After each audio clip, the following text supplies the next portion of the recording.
वो मुसलमान मोदी का मुसलमान है। आपको मालूम है कि एक तो मोदी का मुसलमान कैसा होता है वो भी आप जानते हैं। हमारी लड़ाई सीधे बीजेपी से है, कांग्रेस तो लड़ाई में नहीं है। तुम एक प्रेस कॉन्फ्रेंस करके बोल दो कि अमित शाह ने झूठ बोला था, ऐसा कुछ नहीं है। अरे ये देश हमारा है, हमारे बाप का है, हमारे दादा का है, दादा के दादा का है, दादा के दादा का है। कांग्रेस की तारीख को कौन नहीं जानता। कांग्रेस ने ही आज मुसलमानों को दलित से बदतर बनाया, उसकी हुकूमत में बने। वो लोग हमें घुसपैठिए कह रहे हैं जो अंग्रेजों के गुलाम थे, अंग्रेजों के चमचे थे, अंग्रेजों के मुखबिर थे। मुसलमान कौम डरती नहीं है, जहाँ से डर खत्म होती है वहीं से मुसलमान शुरू होता है। भाई हम तो हमेशा चुनौतियों का मुकाबला करती चली आ रही है और ये आज से नहीं 1957 से करती चली आ रही है।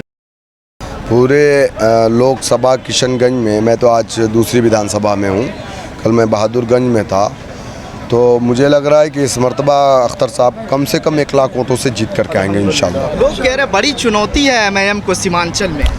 एमआईएम तो हमेशा चुनौतियों का मुकाबला करती चली आ रही है और ये आज से नहीं 1957 से करती चली आ रही है और चुनौतियों को हम स्वीकार करते हैं। लेकिन इस वक्त हमारे आगे सामने कोई नहीं है।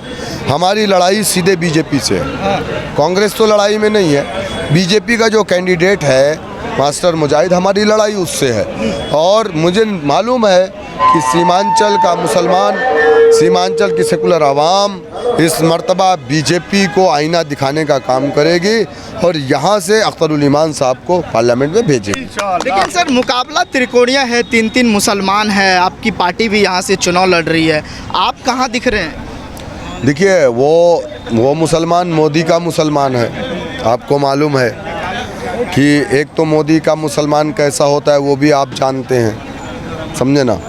लेकिन अख्तरुल ईमान किसका मुसलमान है? मुकम्मल ईमान वाला है। और रही बात आप कांग्रेस की अगर कर रहे हैं तो कांग्रेस की तारीख को कौन नहीं जानता। कांग्रेस ने ही आज मुसलमानों को दलित से बदतर बनाया, उसकी हुकूमत में बने। सरकारी नौकरियां हमें नहीं दी जा रही है, क्यों नहीं दी जा रही है? आज हम पर जुल्म हो रहा है। न राहुल गांधी मुसलमान का नाम लेना चाह रहे हैं, न तेजस्वी यादव मुसलमान का नाम ले रहे हैं, न जेडीयू कोई मुसलमान का नाम ले रही है। मुसलमान कोई लीडर जो आज तीतर बन कर के जगह जगह घूम रहे हैं मुस्लिम वोटों का शिकार करने के लिए, इनसे कहो अगर तुम्हारे अंदर ताकत है, जेडीयू वालों से कहो अगर तुम्हारे अंदर हिम्मत है, मैं तुम्हें चैलेंज देता हूँ, एक प्रेस कॉन्फ्रेंस करके ये बोल दो कि अमित शाह ने जो कहा था कि किशनगंज में घुसपैठिए मुसलमान है, तुम एक प्रेस कॉन्फ्रेंस करके बोल दो कि अमित शाह ने झूठ बोला था, ऐसा कुछ नहीं है कि किशनगंज में कोई घुसपैठिए। अरे ये देश हमारा है, हमारे बाप का है, हमारे दादा का है, दादा के दादा का है, दादा के दादा का है।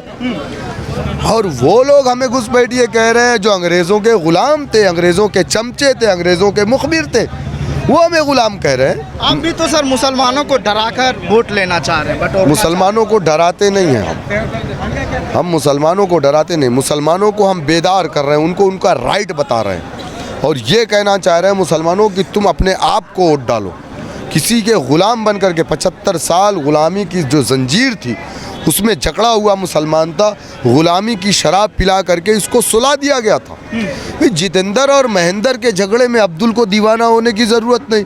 जितेंद्र और महेंद्र तो 2 खालाजाद भाई हैं, है ना। तो फिर चचा और भतीजे की लड़ाई में क्या ज़रूरत अब्दुल को दीवाना होने की।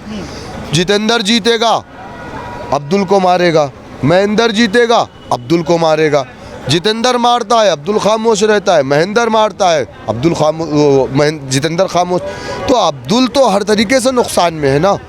समझाइए ना अब्दुल को। तो अब्दुल वही तो समझा रहे हैं, आप कह रहे डरा रहे, हम डरा नहीं रहे। हम मुसलमान कौम डरती नहीं है, जहाँ से डर ख़त्म होती है वहीं से मुसलमान शुरू होता है। आखिरी सवाल किशनगंज के जनता से कुछ अपील आप?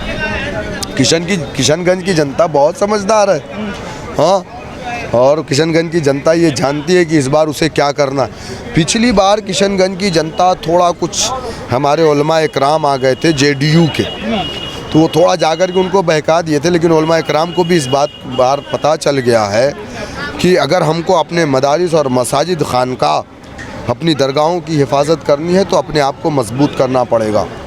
हमारे पास सियासत के अलावा कोई दूसरा विकल्प नहीं, क्योंकि संविधान में आपको इस बात का राइट नहीं है कि आप कानून को हाथ में लोगे।